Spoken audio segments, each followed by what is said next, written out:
नाग पंचमी की व्रत कथा।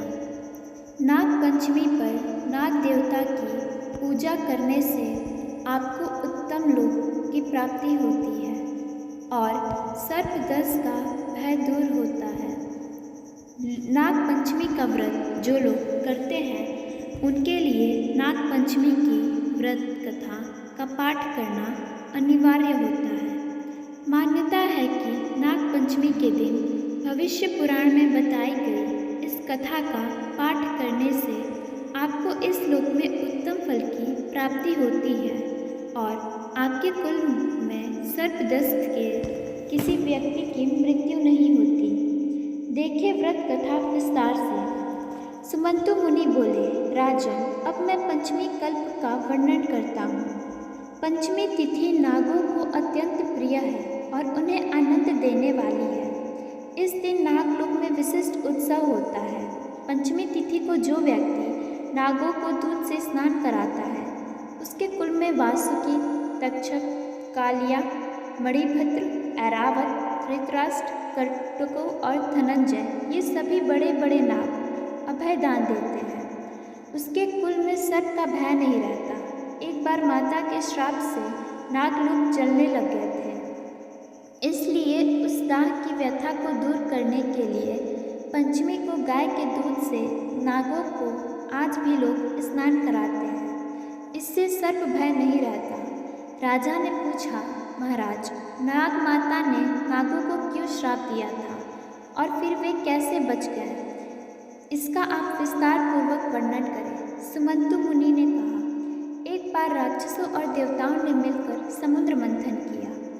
उस समय समुद्र से अतिशय श्वेत उच्चय श्रवा नामक एक अश्व निकला। उसे देखकर नाग माता कंद्रू ने अपनी सौत विंता से कहा कि देखो, यह अश्व श्वेत वर्ण का है, परंतु इसके बाल काले दिखाई पड़ते हैं।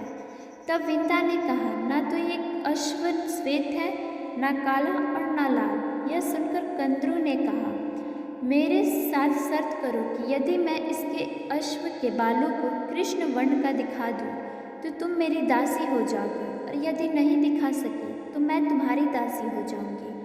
विंता ने यह शर्त स्वीकार कर ली। दोनों क्रोध करती हुई अपने अपने स्थानों को चली गई।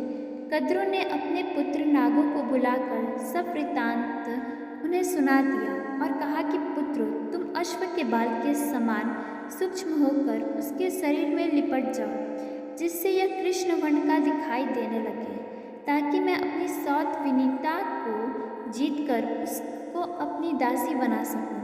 माता की इस वचन को सुनकर नागों ने कहा कि माँ, यह छल तो हम लोग नहीं करेंगे, चाहे तुम्हारी जीत हो या हार। छल से जीतना बहुत बड़ा अधर्म है।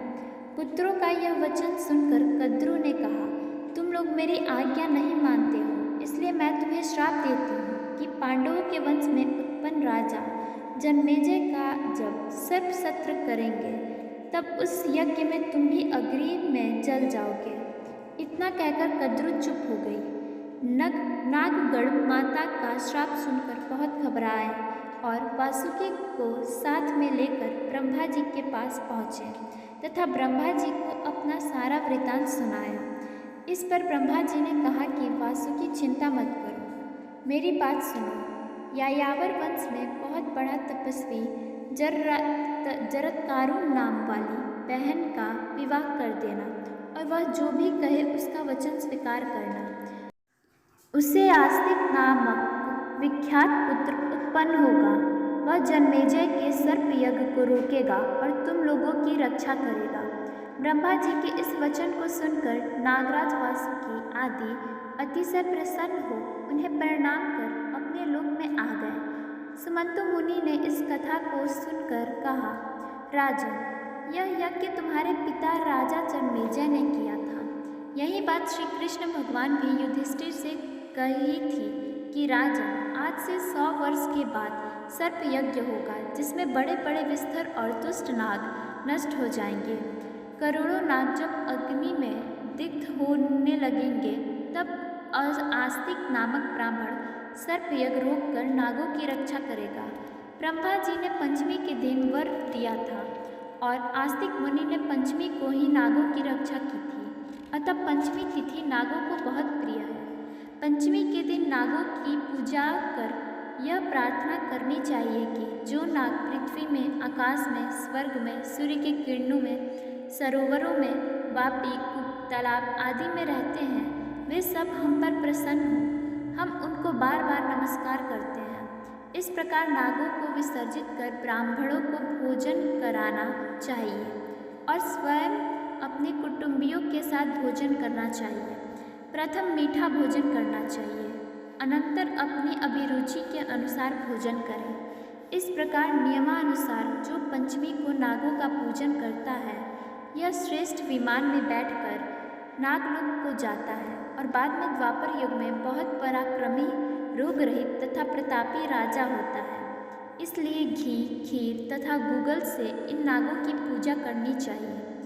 राजा ने पूछा, महाराज, क्रुद्ध सर्प के काटने से मरने वाले व्यक्ति किस गति को प्राप्त होते हैं और जिसके माता पिता, भाई, पुत्र आदि सबके काटने से मरे हों, उनके उद्धार के लिए कौन सा व्रत, दान अथवा उपवास करना चाहिए, यह आप बताएं। सुमंतु ने कहा, राजन, सर्प के काटने से जो मरता है वह अधोगति को प्राप्त होता है तथा निर्विष सर्प होता है, और जिसके माता पिता आदि सर्प के काटने से मरते हैं वह उनकी सदृति के लिए भाद्रपद के शुक्ल पक्ष की पंचमी तिथि को उपवास कर नागों की पूजा करें।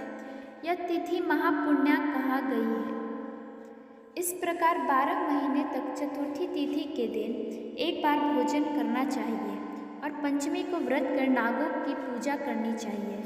पृथ्वी पर नागों का चित्र अंकित कर अथवा सोना, काष्ठा या मिट्टी का नाग बनाकर पंचमी के दिन करवीर, कमल, चमेली आदि पुष्प, गंध, धूप और विविध नैवेद्यों से उनकी पूजा करें। घी, खीर और लड्डू उत्तम 5 ब्राह्मणों को खिलाएं। अनंत, वासुकी, शंख, पद्य, कंबल, करकटों आदि 12 नागों की क्रमशः पूजा करें। इस प्रकार वर्ष पर्यंतन व्रत एवं पूजन कर व्रत की पालना करनी चाहिए। बहुत से ब्राह्मणों को भोजन कराना चाहिए। विद्वान ब्राह्मण को सोने का नाग बनाकर उसे देना चाहिए। यह उद्यापन की विधि है। राजन, आपके पिता जन्मेजय ने भी अपने पिता परीक्षित के उद्धार के लिए यह व्रत किया था और सोने का बहुत भारी नाग तथा अनेक गौ ब्राह्मणों को दान दी थी। ऐसा करने पर वे पितृ ऋण से मुक्त हुए और परीक्षित ने भी उत्तम लोक को प्राप्त किया था। आप भी इस प्रकार सोने का नाग बनाकर उनकी पूजा कर उन्हें ब्राह्मणों को दान करें। इससे आप भी पितृ ऋण से मुक्त हो जाएंगे। राजन, जो कोई भी इस नाग पंचमी व्रत को करेगा, सांप से डसे जाने पर भी वह शुभ लोक का प्राप्त होगा, और जो व्यक्ति श्रद्धापूर्वक इस कथा को सुनेगा उसके कुल में कभी सांप का भय नहीं होगा।